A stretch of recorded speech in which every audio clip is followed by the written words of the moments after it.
This is Daily Blast Live. We're talking about what you're talking about. Get real. You all ready for this? Dun dun dun dun. No. Nope. Just This stop. is a sham. Welcome to DBL. Happy Thursday, everybody. Creeping right towards that New Year. Yes, I'm here for it. That's why I got my New Year's outfit on. You Man do. in Yeah, you black, do. Johnny Cash. That's what he looks like. All right, we're going out with a bang. So it looks like 2021 is going out with a whimper more than a bang, even though Tori's joke, it was pretty good. It was All right, so with COVID cases on the rise, obviously Times Square is limiting the people and requiring masks. And today, we're learning of more changes concerning performances in the Big Apple. So LL Cool J, a lot of people I'm sure just went to see him, has canceled his appearance as the headliner on the Dick Clark New Year's Eve Rockin' Bash with Ryan Seacrest. I spiced that up a little bit. After he tested positive for COVID. Also, singer Chloe has canceled her appearance on the program as well. I don't even know who that is. A bit of good news, though. The confetti is still happening. Officials plan to release 3,000 pounds of confetti tomorrow night, and the giant ball will still drop.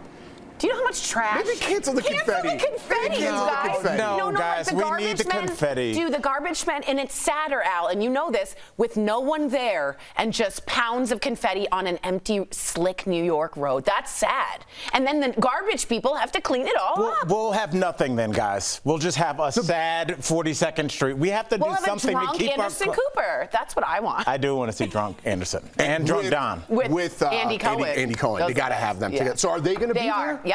They're gonna be doing there. a thing. Yeah. Who's could you name a Chloe? No, song? and when you said that, I was like, thank goodness that somebody else. Am I no, super I didn't know. old? No, we probably are, but I don't know. who Probably Chloe is. are. Shimmer Behind the Scenes by Chloe. You know that song? No, she just made that up. Oh, I that don't was know good. that. If you went with it, I was like, man, that was a really. Shimmer Behind the I've Scenes. sat next to her long enough where I looked at her face. I was like, she's lying. I am lying. Yeah, but that was I good. was though. with her long enough that was too good. Yeah. That was Can like, the booth give us a Tori's not Chloe that good. song? Yeah, that'd be helpful. Yeah, but we're probably going to clear all the rights to that right before the show ends. All right. Catherine Mcphee is fighting back against critics. So on Tuesday, her husband, David Foster, posted this photo with the caption, "What baby?" All right, looks right. Nothing bad about that. Ho. Catherine gave birth to the couple's first child 10 months ago, but some people aren't having it. One person said, uncomfortable, antiquated complaints on aisle one. And another person brought up Catherine's past eating struggles by saying, this is not a normal comment to make about a pregnant woman's body, let alone the body of someone who has recovered from an eating disorder. It's also really toxic and harmful to women in general to post this in a public forum. Can't believe I just read that whole thing. Yesterday, Catherine posted a new photo saying she wasn't sorry for her husband's post and that she struggled with weight for years. Also saying she lost the baby weight without dieting, and people freaking out about what her husband captioned should get a life. That was way too much script for me. But let me just sum that up for you, okay?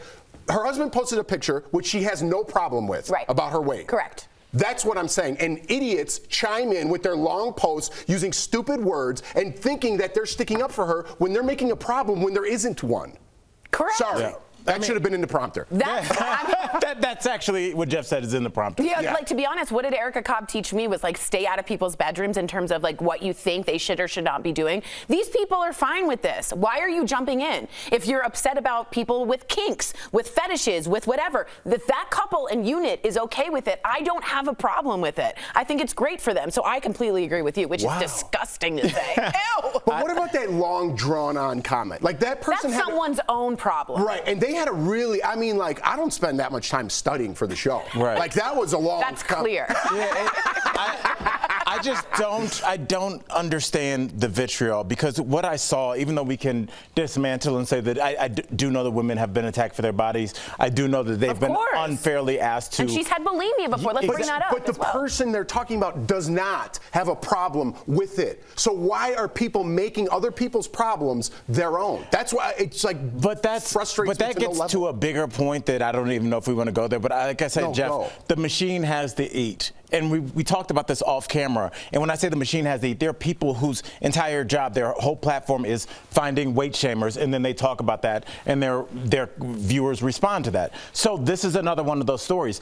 Does it matter that her husband and this husband and wife were in lockstep in terms of the post? No, they just need something to talk about. Yeah, that's and cool. so that's it. It's always going to fill that space, and this is one of those situations. But I look at something else. I see a couple that came together with this. It's like, don't come after my husband. He's showing me love in the way that we show love. If it's not the way you guys show love, that's cool. But this is how my husband says I look great and he loves me. Now that's okay. Some people might say, don't talk about my body. That's for that couple to decide. But it's okay for one couple to stay in their own lane and just post and say, I think my wife or my husband or my children are beautiful in his or her or their own way. Well, I think it's outrage porn.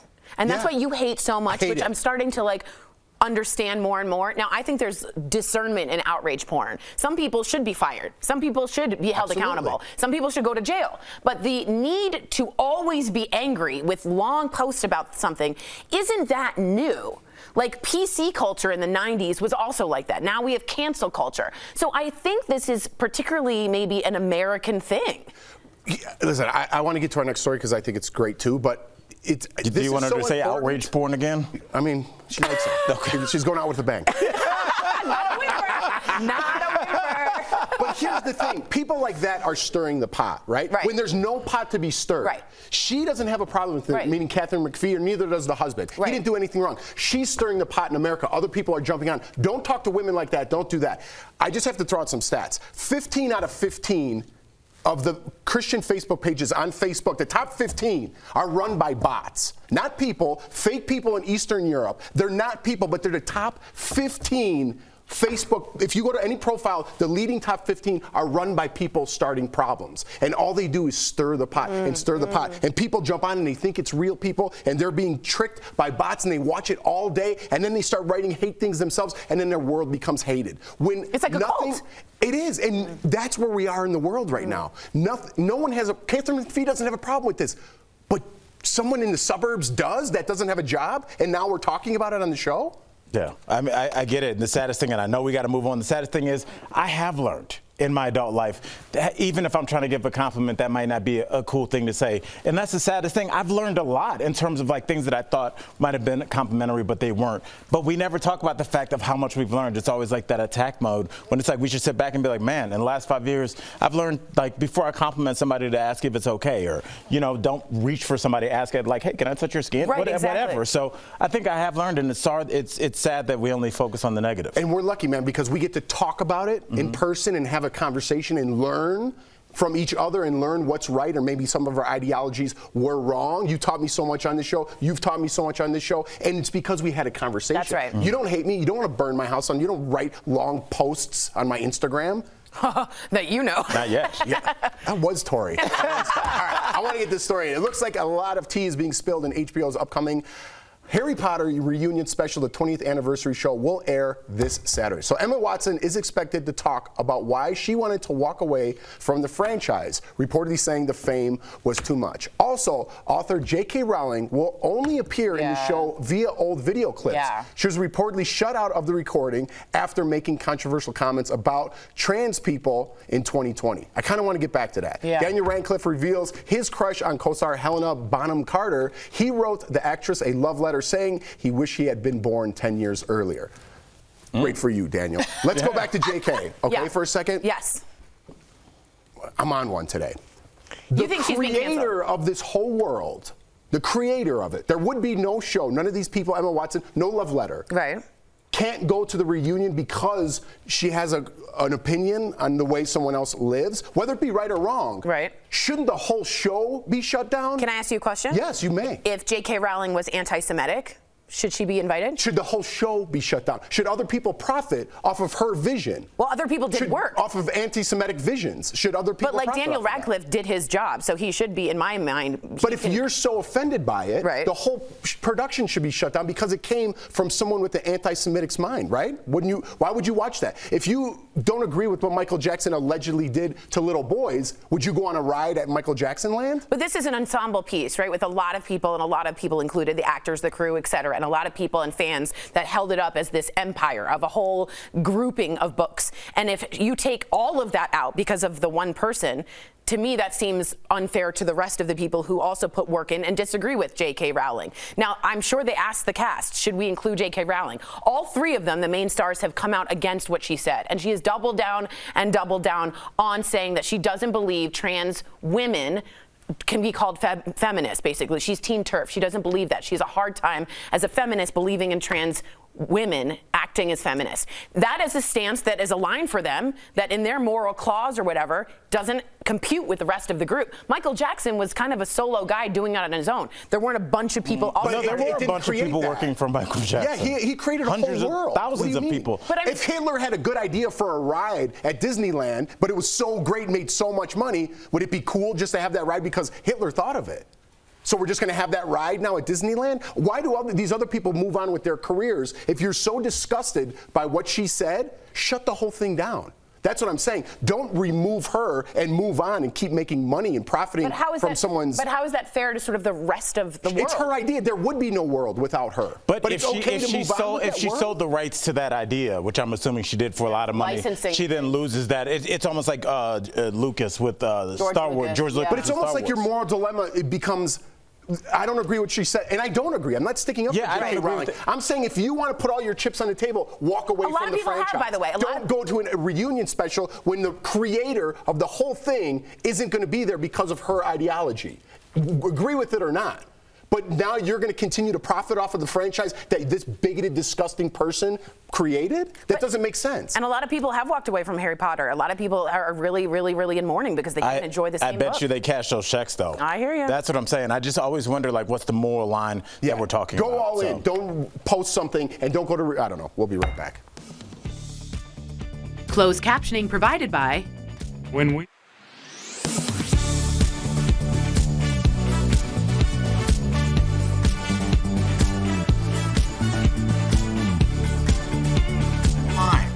You know, I don't understand. Like, so you're saying in a franchise, if the person who started the franchise that's gone on to like Marvel, the Marvel universe, if Stan Lee or something. No. Let's do Disney. Walt Disney. Walt Disney was an anti-Semite. Yes. So why are we? Who was an anti-Semite? So would you go to Disney World? Yes. But why? If you agree, if you hate because I don't think his anti-Semitism bleeds into. But he created. Do you understand how many Disney characters they've had to put away forever? Like 10. I know. And Jim Crow. I know. Yeah, there were some rough ones. But that doesn't mean I give up all. I don't know if that's hypocrisy or not. It is, but we're all. But if you full of believe in hypocrisy as human beings, it's okay. And again, I'm not singing for J.K. Rowling. I'm singing for people like, don't kill animals and don't do this. But you have leather seats in your car and you're wearing leather boots, but you don't want to kill animals. I don't understand where you're coming from. Right. You want me to be fired for the way I talk, but you're doing the same thing in some essence. Yeah. Like I'm just at my edge for 2021. I'm going to come back a lot calmer in 2022. I don't want you to. It's really good. I want to start doing drugs. Oh, good. Thank God. He needs them. You know what I'm saying? We're all on board with the pharmaceutical companies now. Right. They were bad, but now we love them. Big pharma. I do hear the hypocrisy, but I also feel like there's a field of work of really good creative people that deserve to be given their due. Off the heels. So that's the same thing of slavery. People now, you can't go on plantations, right? Because those were off the heels of slaves. Yes? Good point. Like people like having weddings there. Right. So now you're profiting. Because that entire area held places where lynching and torture and horrible things that happened. Harry Potter had one person's view that didn't translate into the Harry Potter world because it was filled with a diverse creative group of characters. So should you take away all of that because of one person's view after she wrote the book? Here again, this is my thing. I hear you, though. And when someone blasts this on the internet, I hope you play this part too. Bring her up here and get her point of view. Why did you say this? Why do you think like that? Bring some trans people up there and have a conversation. Don't ban people from the show. Yeah, that's what Bill Maher always says. That's a good point.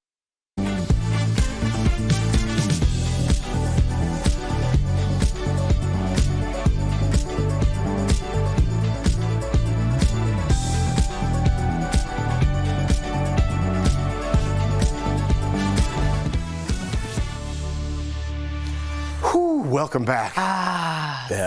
We need some Enya. That was a good conversation. It was. It was great. That was a good conversation. All right, we are switching gears. How much do you really know about your partner before you started living with them? Reddit recently asked people that question, and the responses were pretty hilarious. So here are some of our favorites. One person said that my boyfriend uses a fork to eat ice cream. I do that. What? Yes, I do. You know what? I could have guessed that. I absolutely use a fork to get all of the fillings. I want a textured piece, and a spoon doesn't give me the flexibility. It does not. That's borderline insanity. That's very tines. strange. It's the tines. All right. Another person said, I didn't know my husband wore upper dentures until 4 years after we were married, saying he always closes the door when he brushes his teeth. So I peeked through the crevice and saw him remove it. Literally blew my mind. I mean, that was the best thing she could have seen looking through there. Like when you look at somebody in the bathroom, you're like, thank God it was just his teeth. Why do they always close the doors? If a sentence starts with I peeked through the crevice, The bathroom door. I don't think anything good comes after that. How about this one? I found out he eats oatmeal without heating it up. Ew. Who just puts water into instant oatmeal and eats it like that? Yeah, That's an animal. Well, I mean, it's strange, but I mean, is it any more different? Do you know people that eat cereal with water? No. Yeah. But I do eat my Pop-Tarts without heating them up. Is that I the do same? too. Okay. I don't know if that's the I same. want to push them into It's eating just them a piece little of bit more. cake. It's just some s'mores. But it's way better heated No, up. I like the raw. Really? Raw dough. Okay. Move on.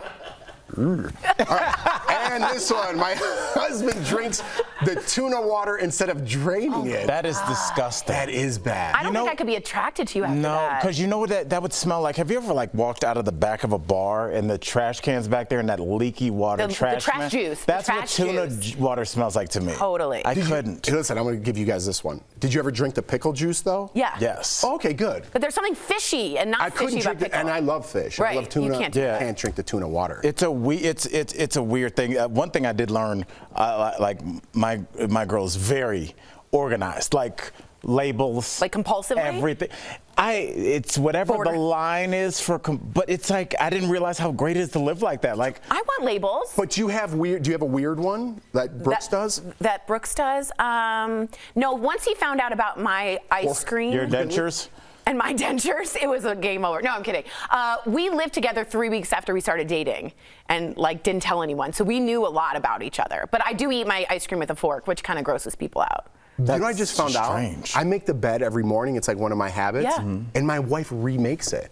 Ooh, how'd you find that out? I caught her.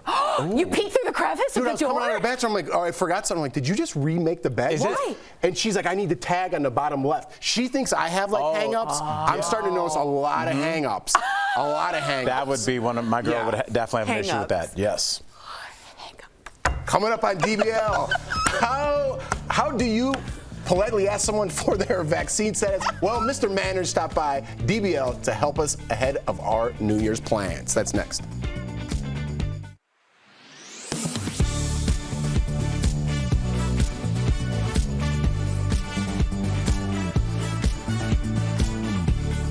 The day after New Year's Eve is the biggest hangover day of the year, and this year might be especially difficult because of pandemic drinking habits.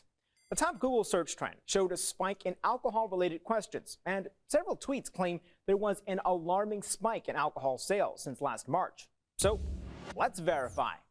Did alcohol consumption increase during the pandemic? Our sources are a study by Bloomberg School of Public Health, a study by Columbia University, and the National Institute on Alcohol Abuse and Alcoholism. The pandemic brought on lots of changes to how we drink. Last year, many bars and restaurants were closed for months, which pushed people to drink at home. Researchers at Bloomberg School of Public Health found sales tracked by the NIAAA at liquor stores or other off-site alcohol sales increased 21% during the first 6 weeks of the pandemic, and online sales had the biggest booze bounty with a 234% jump in 2020 compared to the same 6-week period of 2019. However, researchers also noted it's possible people were simply stockpiling alcohol along with toilet paper. So we then looked at a study published in the Journal of the American Medical Association, which found alcohol consumption increased 14% compared to before the pandemic, with women increasing their heavy drinking days 41%. So it's true. Alcohol consumption has increased during the pandemic. Nearly half of the participants in the Bloomberg study blamed increased stress for the reasons why they increased drinking. With your Verify, I'm Brandon Lewis. To receive daily fast facts to your phone, text Verify to 202-410-8808. And to sign up for our newsletter, visit verifythis.com/email.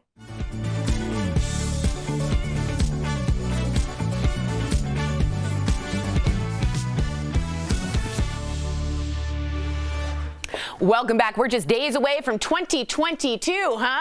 And we're talking about etiquette for ringing in the new year. Earlier, we welcomed the nationally syndicated etiquette columnist, Mr. Manners, Thomas Farley, to chat about it. It's Jeff in a wig. Take a look.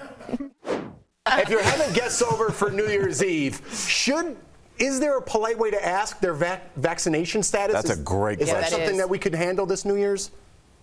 Yes, this is definitely the year for all of us to think about celebrating safely. So just as we just spoke about with Oprah and Gail with the birthday party for Gail's grandson, this is absolutely vital that you as a party planner are checking into things such as people's vaccination status. Are they boosted? If they're not, are they comfortable wearing a mask? Are they willing to take a COVID test the day of your party?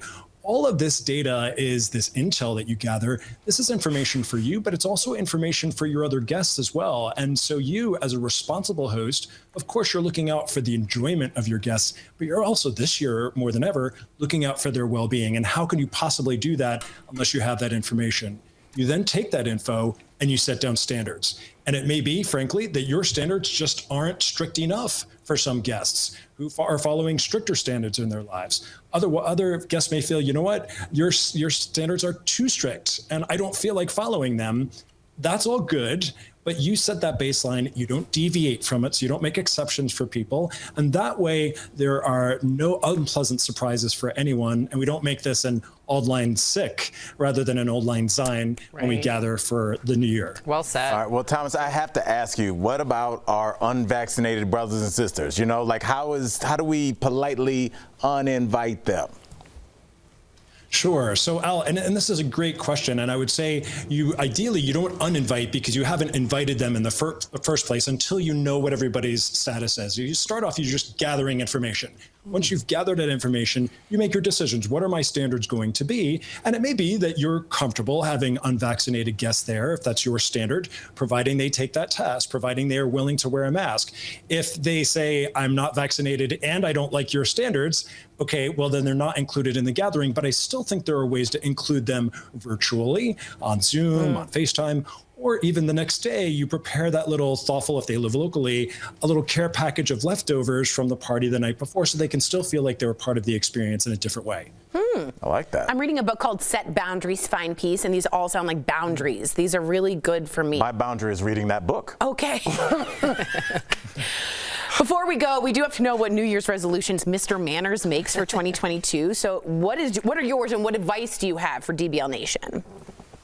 Oh gosh, Tori. Well, I'll tell you, there are such little things that we can all do that are so much easier than having to worry about exercising more or, losing weight the way that we want to lose weight. I think, frankly, if we can make a resolution to make sure we don't engage in these difficult conversations any longer. We remain more pleasant. So I think if you avoid the politics, not this present panel excluded, of course, from the conversation, you like that banter. Right. But for our everyday lives, there are long repercussions for those difficult conversations. So rather than engaging, you're not going to change opinions at this point in time.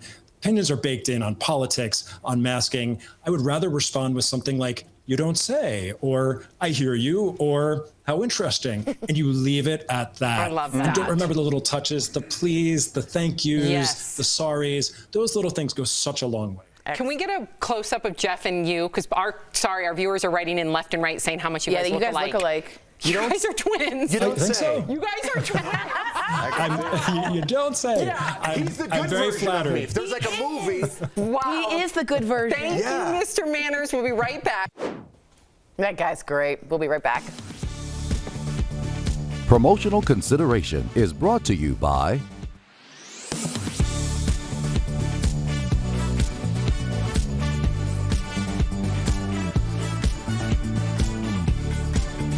This year, as the coronavirus pandemic impacted all facets of life for people around the world, many were looking for trusted information about how to keep themselves and their family safe. From vaccine mandates for federal workers to new travel protocol and claims that the COVID-19 vaccines contained a magnetic microchip. The Verified team has fact-checked dozens of claims about the coronavirus. Here are the 5 most read stories from our website, starting with number 5. On August 23, 2021, the Pfizer-BioNTech COVID-19 vaccine received full approval from the Food and Drug Administration, making it the first COVID-19 vaccine to be approved by the FDA in the United States. It also marked the FDA's fastest vaccine approval ever. The Centers for Disease Control and Prevention says side effects after receiving a COVID-19 vaccine are typically mild and short-lived. But for months, many people asked whether they can bring a lawsuit against a COVID-19 vaccine manufacturer if they were to have a severe reaction, like an injury or a death after getting vaccinated. After checking with these sources, we verified that no, you can't sue a manufacturer if you get a COVID-19 vaccine injury. However, you could file for benefits under the Countermeasures Injury Compensation Program. Taking the 4th spot is a claim that started with a series of viral videos like this showing the COVID Magnet Challenge. The videos claim to show a magnet sticking to the skin of a vaccinated person near the site of their injection. Some people on social media claimed these videos were proof that the COVID-19 vaccine contains a magnetic microchip. After checking with these sources, we verified that no, the COVID-19 vaccine does not contain a microchip or any particles that would cause a magnetic reaction. That was just one of many examples of claims that stemmed from people questioning the safety of the COVID-19 vaccines. Story 3 brings us yet another. In June 2021, posts on social media suggested the spike protein created in people's bodies after receiving the Pfizer and Moderna mRNA COVID-19 vaccines is cytotoxic, meaning the protein kills cells in the body. In a tweet shared thousands of times, Dr. Robert Malone, who identifies himself as the inventor of the mRNA vaccines, wrote, quote, "The SARS-CoV-2 spike protein is cytotoxic. That is a fact. Who says so? Multiple peer-reviewed references," unquote. But we checked with our sources, including a cell biologist, microbiologist, and an infectious disease doctor. And they helped us verify that no, there is no evidence the spike protein in the COVID-19 vaccines is cytotoxic. Experts say the spike protein created in the human body after mRNA vaccination is different than the SARS-CoV-2 spike protein.